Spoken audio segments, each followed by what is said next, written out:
delícia, né, gente? Opa, a da Croácia a gente já comeu. Vamos ver a do México agora, né, doutor Eduardo? Bom dia. Tudo bom, querido? Ah, Ótimo, deixa eu, você. antes de mais nada, aqui o site da pizzaria, que muito bem nos recebeu para essa matéria maravilhosa, que está fazendo pizzas temáticas aí para esse período da Copa, é a 1900 Pizzaria, www.1900.com.br. Muito obrigada a todos, viu? Palpite pro jogo, antes de mais nada, conta pra gente. 1-0. 1-0 eu também tô com você. Não, pro México. Ah, para! Isso é uma provocação pra Ana. Ah, a Ana ali, ó. Ó, a Ana já vai te pegar. Ela tá até com o lencinho do Brasil no bolso. Essa é a torcedora mais fiel que eu já conheci. Ela nem ouviu. Ana, ela não tá nem doutor Eduardo acabou de falar que é ao vivo que vai ser 1-0 pro México. O que você faz com ele? É só uma provocação. Não vai ser 1-0 pro Brasil. Eu tô no placar mais magrinho, mas a galera aqui tá mais otimista. 3-1, 3-0. Eu já dei uma pesquisada aqui, o pessoal tá bem... Não, eu acho que é 1-0 pro Brasil. Você acha? Acho que é 1-0 tá pro Brasil. Então. Vai ser difícil esse, não né? Vai ser fácil. Imagina, não vai ser fácil, não. Sofrido como sempre, mas é sempre bom, né? Quando Agora, eu gostei muito de Alemanha e Portugal. Gente, mas que coisa, ninguém imaginava uma surra dessas. Eu comecei a torcer para Portugal. Na metade eu mudei de lado. Eu falei, acho que é melhor torcer para Alemanha. Os portugueses acordaram com a cabeça inchada hoje, com certeza. Que loucura. Ninguém imaginava que fosse tão difícil. E aquela expulsão foi ótima, né? Ai, bem o brasileiro. Só podia ser brasileiro, bem né? o brasileiro. Enfim, né? Enfim, né? É o que tem para... O que teve, né? Pra ontem, agora, né? Hoje nós temos outro prato. Vamos ver se a pizza vai ser boa hoje. Eu quero comer nachos hoje. Nachos e tacos. Ai, que delícia. Isso é bom. Comida mexicana eu gosto. Eu Só adoro comida mexicana. Adoro, sou muito fã. Doutor Eduardo, estamos aqui com um assunto meio osso, né, pro dia de hoje. A gente vai falar sobre um dos assuntos, né? Tem vários aqui na nossa pauta, como sempre. Um dos assuntos são as convenções que o PT e o PSDB fizeram no final de semana. Um foi no sábado, o outro no domingo, anunciando candidatos, tanto para a presidência da República quanto para o governo do Estado. E em meio a esses anúncios, né, dos candidatos, existiram uma série de troca de farpas. E não foram só farpas daquelas que ficam assim subentendidas, quem tem mais repertório entende, não. Foi coisa explícita, já começou uma briga de ranger os dentes antes mesmo da corrida eleitoral começar. Quer dizer, a gente fica imaginando o tamanho da baixaria até o final? Bom, as convenções vão acontecer até o final do mês, né? Porque segundo a lei eleitoral, ela obviamente precisa ser encerrada, né? Encerrada até o final. Então todos os partidos precisam fazer a convenção. E não poderia ser diferente, né? O PSDB já sai na largada, né? Já largou a campanha logo no início do ano, né? Ou seja, nós sabemos disso, começou toda uma articulação. A campanha eleitoral, ela se antecipou este ano. Né? E não era essa a pretensão do PT, o PT gostaria que isso fosse levantado mais na frente, mas o PSDB saiu na frente na largada e também na questão da convenção. Foi um discurso do senador Aécio Neves, que foi confirmado como candidato a presidente da República pelo PSDB e as coligações, obviamente. Foi um discurso bastante inflamado, né? Não só dele, não só do Aécio, óbvio, do Aécio muito mais. Porque é óbvio que ele é o candidato e ele tem que dar o tom da conversa, porque esse vai ser o tom de uma eleição, né? Não vai ser diferente, ou seja, não pense o PT que vai encarar alguma coisa tão tranquila. Light, não. Não, vai ser porque existe... É sempre muito difícil, é a quarta, né, praticamente, eleição do PT, porque nós tivemos duas com o ex-presidente Lula, uma com a Dilma e, obviamente, agora a reeleição da Dilma. Então, é óbvio que o quarto mandato é sempre muito complicado. Mas o PT também já deu mostras de que vai responder na mesma medida, na mesma moeda. Sem dúvida. O Fernando Henrique também no seu discurso, também foi bastante bem enfático, crítico, né? Crítico, enfático em relação a gestão do PT, sobretudo, obviamente, não poderia ser diferente.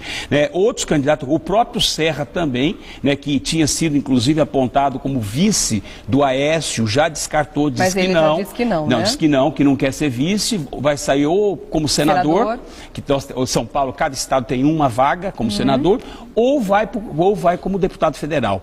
Né? Provavelmente, talvez agora no fechamento aí das coligações, então pode ser que não sobre espaço pro Serra, aí para senador, porque obviamente tem outros partidos que querem também. Acho que o Serra é um forte candidato ao Senado pelo PSDB, por São Paulo, porque já disputou 2 eleições para presidente, já foi governador, já foi prefeito.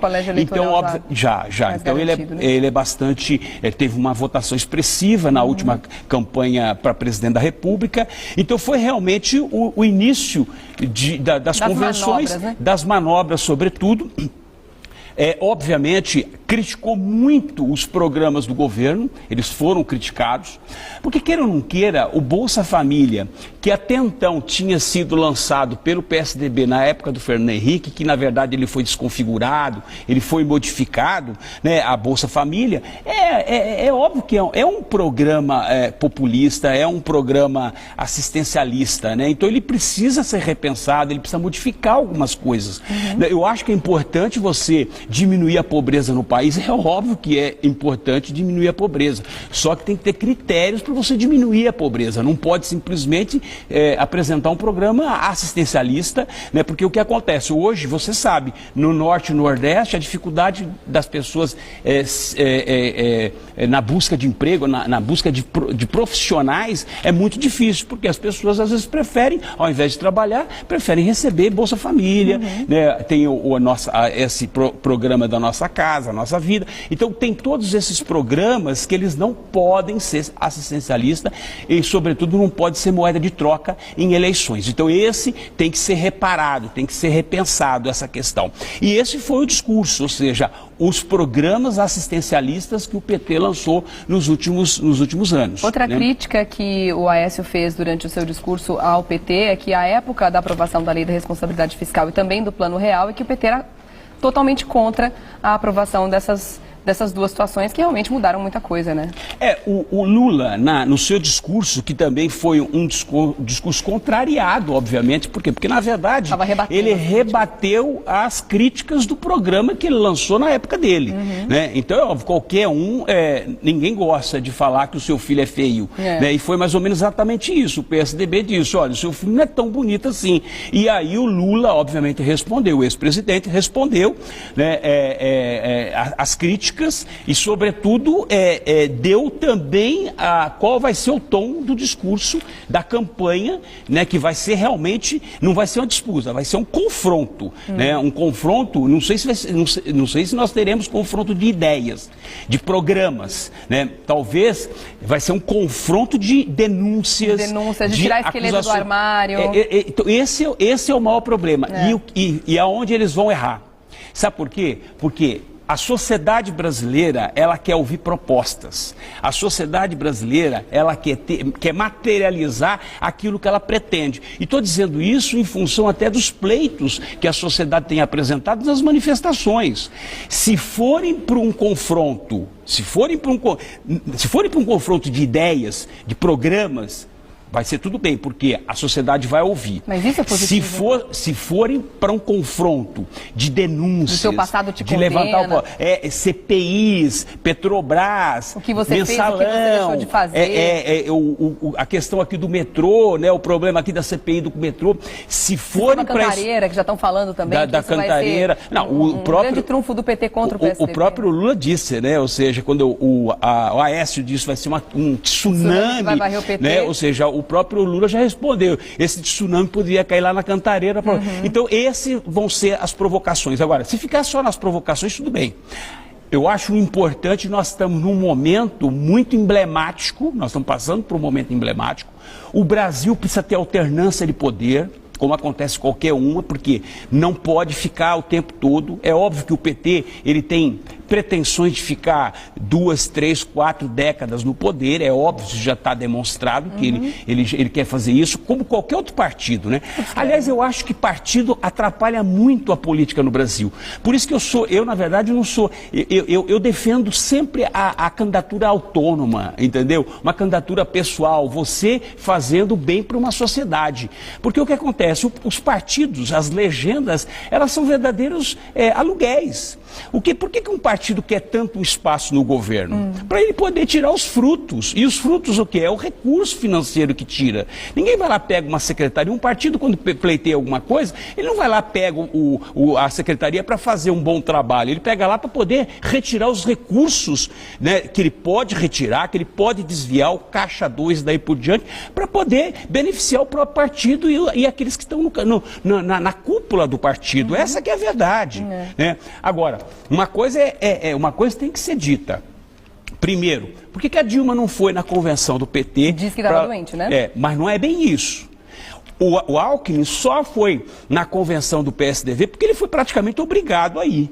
Porque não pense você que já não existe um acordo firmado entre a Dilma e o Alckmin. Existe o Alckmin não tem interesse que o Aécio seja eleito presidente da República. E a Dilma não tem intenção. Por quê? Porque tem o apoio, de uma certa forma, velada, né?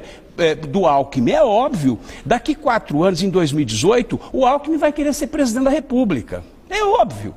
Né? Então, existe um jogo de interesses mesmo que dentro prevalece. do PT existe um racha, tem uma galera que não está ao lado da Dilma também, né? Nem um pouco, ao contrário. Tanto é que o Volta Lula começou a pegar corpo até que o presidente veio a público e disse não quero, vai ser a reeleição da Dilma, o Lula, né? E obviamente, tentou, na verdade, desfazer. Não que ele não queira, querer todo mundo quer, não pense você que ele não quer ser novamente presidente, mesmo porque ele já está se preparando para 2018.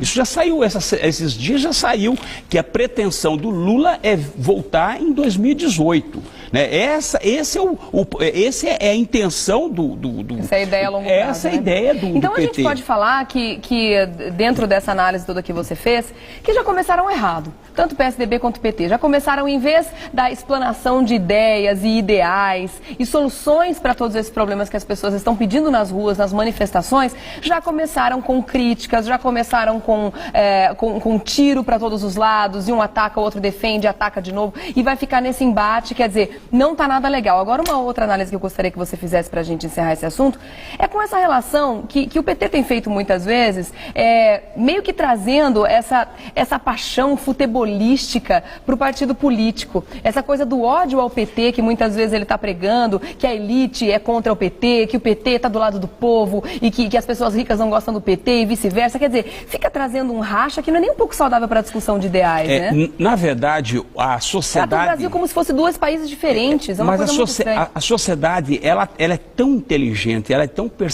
perceptiva em relação a isso, que ela tem a capacidade de separar.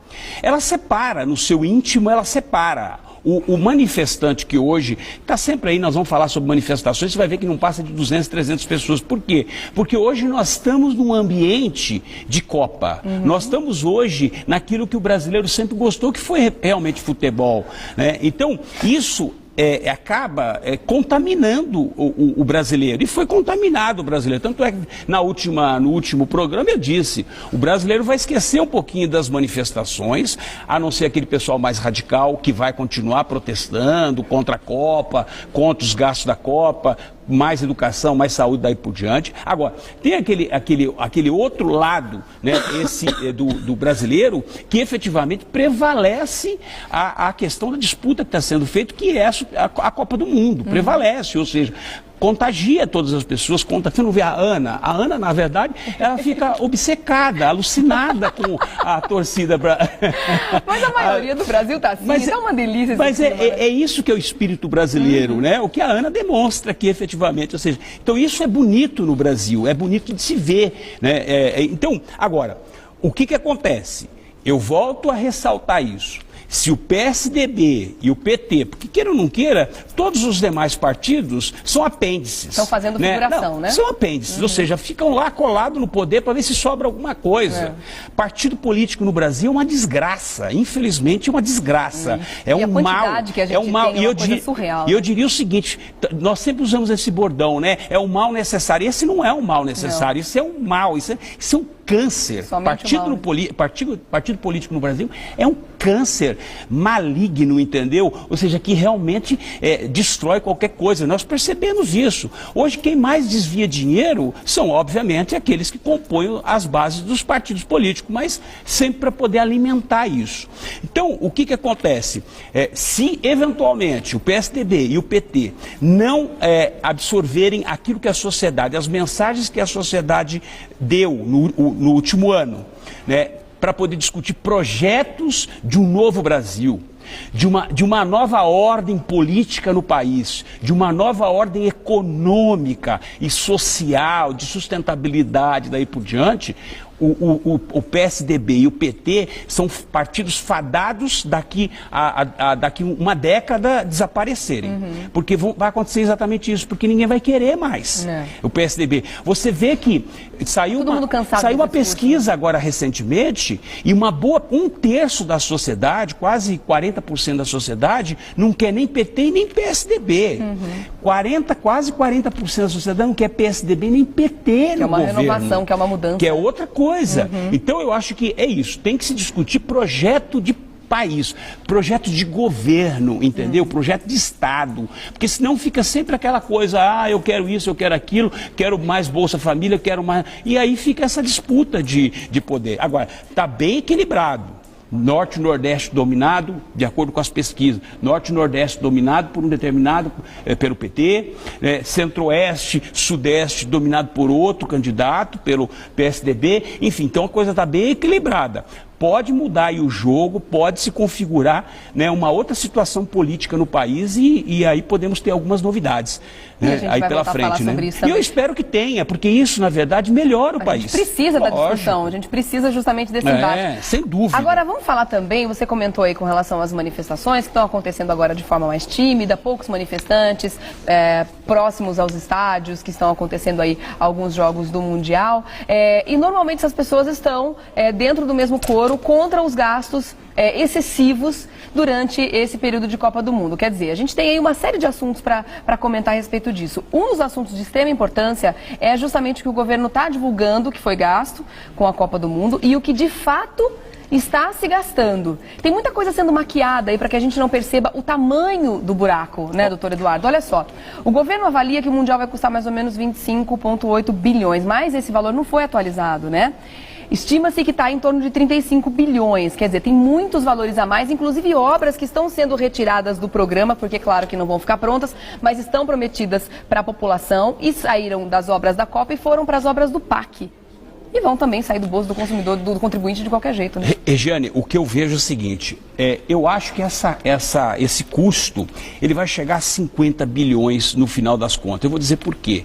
Mais 15 bilhões, além desses 3 bilhões e meio. Esses 15 bilhões, a Copa, ou seja, os fornecedores da Copa, é óbvio que se compromissaram com uma candidatura política, com uma campanha política pela frente. Vai custar ainda para os cofres públicos, de forma indireta, não oficialmente, obviamente, mas indiretamente, vai custar mais 15 bilhões. Por quê? Porque muitas empresas já têm o compromisso de botar dinheiro em campanha. Então isso não vai ficar só nesses 35 bilhões que estão falando, vai chegar em 50 bilhões, seguramente com o dinheiro que vai ser investido, porque isso vai ser, eu dou agora, mas eu tomo depois, lá na frente. Então isso seguramente. Agora, um problema sério que apareceu agora recentemente, que está se discutindo, que é a isenção dos impostos da FIFA. Por que a FIFA não está pagando imposto? Isso aconteceu em algum outro país? Nenhum outro país. É a primeira vez? É a primeira vez. Qual a explicação que o governo dá para uma palhaçada dessa? E tem um detalhe, que não está sendo divulgado. Por quê? Estão falando de 1,5 bilhão de isenção de impostos, que é muito dinheiro, né? Isso, 1,5 bilhão é um estádio e meio do Itaquerão. Qualquer um deles, Arena Corinthians, desculpa, senão vão me chamar a atenção aqui. Eu falo Itaquerão, não pode, tem que ser Arena. Ou então, Arena de São Paulo, o que acontece? Custou R$1 bilhão o Arena Corinthians, né? O Itaquerão. Muito bem. Nós estamos falando em isenção de impostos de 1,5 bilhão. Só que não vai ser só esse 1,5 bilhão, Regiane. Nós estamos falando de impostos federais. Só que todos os estados que estão sediando as Copas, que são 12 estados, os 12 estados também deram o mesmo benefício para a FIFA na regional. O que acontece? Enquanto o governo federal deu isenção de impostos federais, os estados deram isenção de ISS, ICMS, para tudo aquilo que está envolvido. Então, o rombo é muito maior do que isso. Esse também seria um legado da Copa. A FIFA deixando dinheiro, pagando imposto para a gente, para poder fazer esse espetáculo aqui para a gente. E esse 1,5 bilhão, quem está dizendo que é 1,5 bilhão de isenção é o Tribunal de Contas da União. Agora, o que precisa fazer é o Tribunal de Contas dos estados e dos municípios apresentarem a conta de qual foi o rombo em matéria de impostos. Então, eu posso dizer para você o seguinte: se bobear, dentro da questão da legislação tributária, que você praticamente recolhe 30% de impostos, então se você fizer uma conta rápida, se a FIFA está levando 15 bilhões, como estão dizendo, 12, 13 ou 15 bilhões de reais de lucro nessa história, se você pegar 1/3 desses impostos, nós estamos falando de 5 bilhões de reais. Se pegar 30%, porque todo mundo contribui 30% dos recursos, 30% fica para o governo, somando todos os impostos, que não são poucos. Então, se você pegar, ninguém está falando isso até agora, mas os tribunais de contas dos estados e dos municípios devem apresentar qual foi o impacto em matéria tributária. Eu vou falar para você, chega a 5 bilhões de reais. Vai chegar a 5 bilhões dentro dessa matemática que eu estou fazendo, essa aritmética que eu estou fazendo. Mas espera um 30% de impostos sobre o valor arrecadado. Se a FIFA levar 15 bilhões de reais de lucro, ou seja, 5 bilhões deixaram de ser provavelmente impostos, ou seja, que deveria ser impostos, deveria permanecer no país e não vai permanecer, ou seja, vai ser transferido para a FIFA. Que já está rica pra caramba. Agora eu queria saber o seguinte: o Brasil é um país em desenvolvimento, o dinheiro aqui a gente sabe que não está sobrando, a gente tem muita coisa para fazer aqui dentro. A gente poderia diminuir um pouco o rombo que foi feito por conta dessa Copa, esses gastos absurdos que a gente está falando aqui em cifras de bilhões, como se fosse troco, né? Gastou mais 1,5 bilhão, gastou menos. É um absurdo o tamanho das cifras. A gente não faz ideia do montante, né? Quando coloca na ponta do lápis. O número parece pequeno aqui pra gente na fichinha, mas é muita grana mesmo. Ninguém está falando sobre isso, o assunto está meio abafado, a imprensa está meio quieta ainda nesse sentido, mas alguma explicação o governo tem que ter dado, nem que seja uma bobagem. Falaram alguma coisa, qual é a explicação de pela primeira vez a FIFA ter isenção de imposto para a realização do Mundial? Olha, tanto é verdade que o próprio presidente do Tribunal de Contas da União, que deveria vir a público a falar, ele na verdade está se omitindo, ou seja, ele não está nem querendo tocar nesse assunto, porque a coisa é tão escandalosa, né, quando você chegar no montante, que talvez não dê para a gente poder fazer essa conta. Mas é o que eu estou dizendo, volto a ressaltar, o Tribunal de Contas, os estados, ou seja, as Assembleias Legislativas, sobretudo, o próprio Congresso Nacional, devem exigir dos Tribunais de Contas da União e dos Estados essa prestação de contas, principalmente em relação, não só os gastos do superfaturamento em relação, ou seja, custa um estádio que era para custar 200, passou a custar 500, 600 milhões. Não é só isso, porque isso é superfaturamento, ou seja, a empresa que está levando algum, né? Alguém está levando aí, alguém desviou dinheiro. E esse dinheiro desviado, obviamente, parte vai para a campanha, isso é óbvio que vai para a campanha política. Nós não temos dúvida em relação a isso. Agora, mais do que isso é a questão dos impostos, dos tributos, porque o tributo não pertence ao governo, pertence à sociedade, né? Esse tributo que você paga, que nós não pagamos poucos tributos, são muitos tributos, então tem que as Assembleias Legislativas, as câmaras municipais devem efetivamente exigir essa questão, essa prestação de conta à sociedade. Então não pode ficar assim, Regiane, tem que efetivamente dar uma resposta para a sociedade. Ninguém pode agora achar não é comigo, como aconteceu com o presidente Lula, que ele não sabia, estava acontecendo um monte de coisa dentro do Congresso, compra de votos, compra não sei o quê, e ele não sabia. Ou mesmo o próprio Alckmin, até para equilibrar aqui a crítica, o próprio Alckmin não saber que está, na verdade, tendo maracutaia dentro do metrô, ou seja, superfaturamento e daí por diante. Então, esses governantes, eles têm que ter a responsabilidade que eles têm que prestar conta à sociedade, né? Nós somos os patrões dessa história, não são eles os patrões, é a sociedade que efetivamente é o patrão. Então, eu penso que deverão prestar contas e eu quero ver essas contas. Nós precisamos exigir essas contas. Espero que as manifestações sejam retomadas agora no segundo, logo que terminar a Copa, para que isso seja efetivamente cobrado e cobrar nas urnas, sobretudo, né, essa conta. Realmente nessa hora é muito mais fácil falar que não viu, né? O famoso João sem braço, Dalma de Gerson, como quiser chamar, né? Mas é muito mais fácil falar não vi, não sabia, olha, só estou surpreendido, eram parceiros, agora não são mais. Enfim, daqui a pouco a gente continua falando sobre esse assunto. Vamos voltar a conversar aqui sobre os escândalos dos gastos da Copa. Doutor Eduardo, muita gente também fica indignada com isso. Está assistindo a gente agora, concorda, outras pessoas não concordam. Aliás, a sua opinião é sempre muito legal. Se você quiser interagir com a gente aqui, mandar e-mail, fique à vontade, tá? Diga o que você acha disso tudo, também é muito importante. Só que muita gente não sabe nem por onde começar. Acha um absurdo, tá contra tudo isso, acha de repente que a Copa deve acontecer aqui, mas não precisava acontecer dessa forma tão escandalosa, com gastos tão absurdos. Como é que as pessoas podem protestar à sua maneira? Como é que elas podem cobrar os políticos? Primeiro, claro, lembrando em quem votou, é uma coisa muito interessante. Mandar e-mail para deputado, que tipo de contato que as pessoas podem e devem ter com os políticos, principalmente com aquele em qual confiou o seu voto, para cobrar esse tipo de coisa, como, por exemplo, a apresentação dessas contas? Olha, eu acho que além das manifestações, que até é o tema aqui que nós temos que falar sobre o que aconteceu esses dias, eu acho que as manifestações é o principal instrumento, além do voto, obviamente. O voto é importante, ou seja, saber efetivamente como votar, porque o brasileiro, infelizmente, muita gente não sabe como votar, vota no amigo, vota na pessoa que na verdade dá lá um pé de chinelo ou alguma coisa nesse sentido. Então o brasileiro precisa aprender a votar. Agora, mais do que votar, e nós já percebemos que só o voto não adianta, porque eu tomo lá da cá, principalmente em algumas regiões do Brasil que ainda isso acontece, né? O coronel ainda manda na cidade, né? Nós estamos ainda no século, alguns estados, algumas regiões estamos no século XIX ainda, no século XX, né? No começo do século XX, né? Então, o que acontece? As manifestações é o principal instrumento, que é o que a sociedade tem feito. É óbvio, agora na época da Copa, numa quantidade muito menor, ou seja, hoje você tem sempre reunião, não mais do que 300 pessoas, né? Mas retomar essas manifestações, eu vou falar para você, o político, ele tem um medo de manifestações.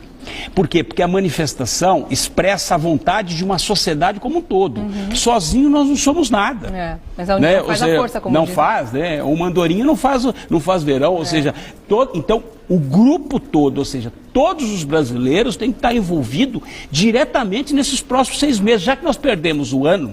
Porque o ano já foi, né? O ano já foi. Já que nós perdemos, não vamos fazer que esses 6 meses de discussão política no país, que possamos implementar uma nova ordem política, sobretudo. E eu acho que as manifestações, elas são importantes. Eu incentivo as manifestações pacíficas, acho que o povo tem que ir para as ruas, tem que protestar, tem que levantar a sua bandeira, seja ela da educação, seja ela da saúde, do transporte, da habitação, seja de que forma for, mas de uma forma pacífica, obviamente, porque não adianta ir lá e fazer baderna, sair quebrar tudo, que aí não adianta nada. Não adianta absolutamente nada. Então, nós tivemos esse final de semana, no dia da Copa, tivemos algumas manifestações na quinta-feira, na abertura, né? A Polícia Militar está atenta a isso, é óbvio, os governantes estão atentos, estão bloqueando para não prejudicar o Mundial, para não prejudicar a Copa do Mundo, mas os manifestantes continuam ainda nas ruas. Nós tivemos, por exemplo, no sábado, dia 14, Belo Horizonte,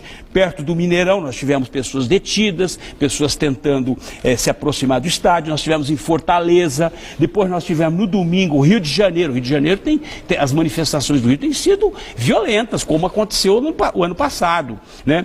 Porto Alegre nós tivemos também, Brasília, né? Nós tivemos, na segunda-feira nós tivemos Curitiba, Natal, ou seja, então Salvador, manifestações em Salvador, no Pelourinho, lá as pessoas estão se manifestando pacificamente. De que forma? Os turistas estão até tirando foto, porque os manifestantes estão apresentando algumas faixas, né, com algumas frases impactantes. E os turistas vão lá no Pelourinho e aproveitam para tirar foto com os manifestantes. Ou seja, é o Brasil tendo uma visibilidade internacional.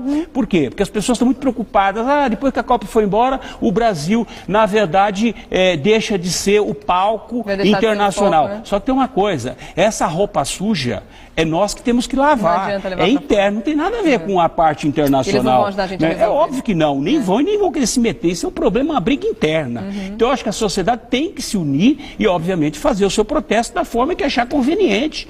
Né? Ou saindo com uma camiseta, ou apresentando uma faixa, ou saindo para a rua, mas de qualquer forma tem que protestar, tem que mudar e tem que estabelecer uma nova ordem política este ano. Porque eu acho que este é um ano decisivo. Se nós afundarmos, ou seja, naufragarmos neste momento, nós vamos ter mais 10 anos, mais uma década perdida, com toda certeza. É verdade. Bom, vamos lá, a gente vai voltar a falar sobre esse assunto aqui no programa com certeza, porque como a gente já falou, a corrida eleitoral só começou, né?